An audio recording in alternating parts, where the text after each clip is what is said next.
안녕하세요. 신생아 청력 선별 검사에 관한 발표를 맡게 된 간호학과 C반 2322214 김민아라고 합니다. 네, 목차는 이렇게 구성했습니다.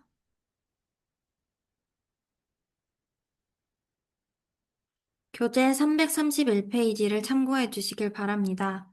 저는 아동간호학 7주차 수업 중 신생아의 선별검사 중 청력 선별검사는 출산기관에서 태어나기 전에 시행되어 청력 문제에 징후를 보이면 추가 검사를 할 수 있도록 의뢰하는데 선별을 위해 사용되는 검사는 기음양 방사, 청각뇌관 반응 검사라는 것을 새롭게 알게 되었고 또한 선별검사 첫 시도에서 실패한 신생아는 출산기관에서 재검사하는 경우가 많으며 태어난 후 추가 검사를 위해 의뢰된 영아의 부모에게 간호사는 추가 설명과 정서적 지지를 제공해야 한다는 것을 새롭게 알게 되었습니다.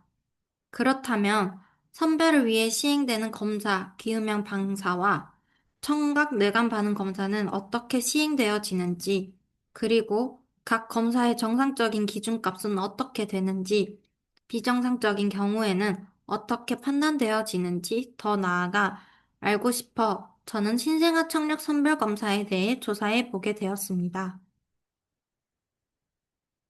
먼저 신생아 청력 선별 검사 중 기음형 방사 검사에 대해 먼저 알아보겠습니다.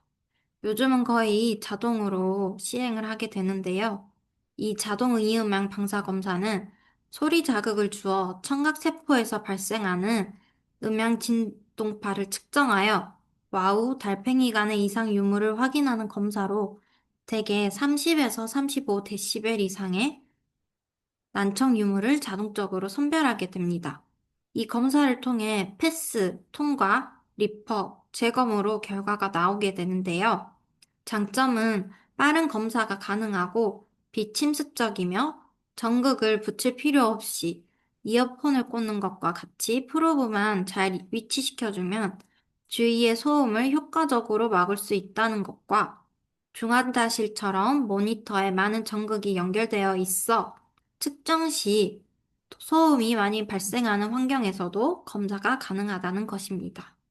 검사 시간은 대략 10에서 20분 정도 소요되며 아기가 수면 시에는 3에서 5분이면 충분합니다. 그림과 같이 살펴보겠습니다. 네, 이렇게 그림에서 보시는 바와 같이 프로브를 이렇게 위치시켜 소리 자극을 주어 청각세포에서 발생하는 음향 진동파를 측정하여 와우, 달팽이 간의 이상 유무를 확인하게 되는 것입니다. 다음은 청각뇌관 반응 검사입니다. 이것 또한 요즘에 주로 자동으로 검사를 시행하게 되는데요. 자동 청성 뇌관 반응 검사는 소리 자극을 주고 청신경을 비롯한 뇌 반응을 측정하는 검사로 저장된 정상 신생아의 뇌파와 자동으로 비교하여 대개 35데시벨 이상의 난청 유무를 선별합니다.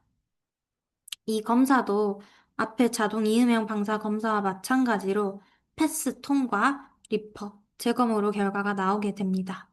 검사 시간은 대개 20에서 40분이 소요되며 아기가 수면 중인 경우에는 10분 정도면 충분합니다. 이 검사의 장점은 우선 첫 검사에서 94%, 두 번째에서는 98% 통과된 신생아는 검사 시점에서는 청력에 큰 이상이 없다고 이야기할 수 있는 것과 같이 특이도가 높고 소음과 근육 움직임에 따라 근전도 변화에 의한 오류를 예방하며 중이의 병변과 웨이도의 가피 등에 영향이 없다는 것입니다. 다만 저주파수 대역과 아주 높은 주파수의 청력 감소는 알기 힘들고 청력의 이상이 와우, 달팽이관 안의 신경세포 이상인지 혹은 중추신경 전도로의 이상인지를 확인하기 위해서는 앞의 이음양 방사 검사와 같이 사용돼야 한다는 것이 단점입니다. 이렇게 그림에서 보시는 바와 같이 이렇게 소리 자극을 주고 청신경을 비롯한 뇌의 반응을 이렇게 측정하게 되는 것입니다. 네. 신생아 청력 선별 검사는 모든 신생아들을 생후 1개월 이내 청각 선별 검사를 받고 재검인 경우 생후 3개월 이내에 난청 확진 검사를 실시하며 난청으로 진단받은 경우 생후 6개월 이내 보청기 등의 청각 재활을 받을 수 있도록 권고하고 있는데요. 이렇게 정상 신생아의 경우에는 자동 청각 뇌관 반응 검사와 자동 이음양 방사 검사를 결합한 2단계 검사를 이렇게 선별 검사를 시행합니다.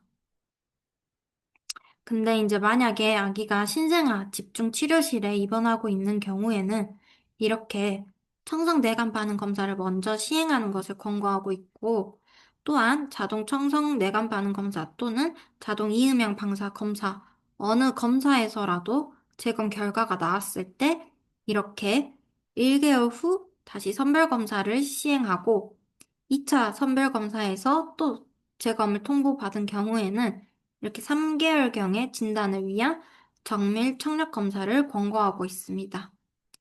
이때 난청으로 진단받은 경우에는 이비인후과 전문의로부터 필요한 치료와 교육과 상담을 받아야 합니다.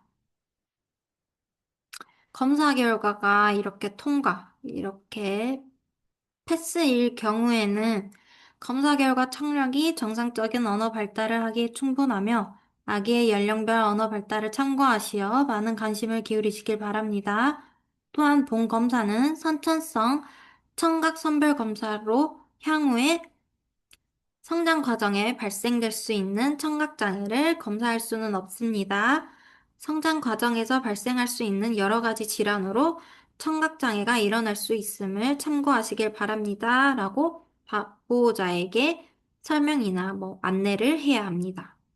그리고 검사가 결과가 이렇게 재검, 일 경우에는 검사 결과 다시 청력 검사를 받아야 하며 이것은 청력에 이상이 있다고 할 수 없으며 걱정하실 필요는 없습니다. 귀 속에 있는 이물이나 즉 귓밥, 삼출물, 검사 당시의 검사 환경이 원인일 수 있습니다.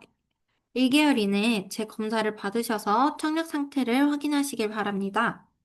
청력 이상이 확진된 경우 정상적인 언어 발달 과정에 장애가 될 수 있으므로 조기 재활 치료가 반드시 필요합니다. 라고 보호자에게 설명이자 안내를 해야 합니다. 그리고 검사가 실패일 경우에는 신생아 청각 선별 검사는 아이의 정상적인 발달을 위해 꼭 필요한 검사입니다. 검사들을 제대로 마치지 못하였으므로 다시 검사를 하시길 바랍니다. 성공적인 검사를 위해서는 아기가 잠을 자고 있어야 하므로 검사 전 충분한 수유를 하고 기저귀를 갈아주시길 바랍니다. 라고 보호자에게 이것 또한 설명이자 안내를 해야 합니다. 이 외에도 아이가 집중치료실, 즉 NICU 5일 이상 입원하거나 신생아 황달, 저체중, 신생아 폐혈증 등과 같이 고위험군의 여러 항목 중 해당되는 경우에는 후천적으로 청력장애를 일으킬 위험 요인을 가지고 있으므로 2에서 3세까지 6개월마다 정기적으로 청력 검사를 받으시길 바랍니다. 라고 보호자에게 안내해야 합니다.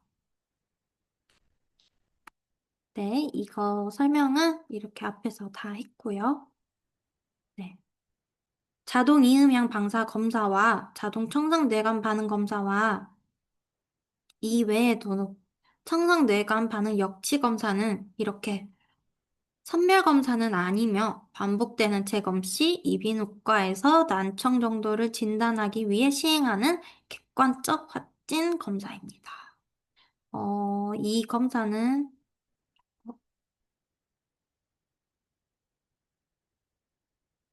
네, 이렇게 여기 정밀 진단 이쯤에서 시행할 수 있게 되는 것이겠죠.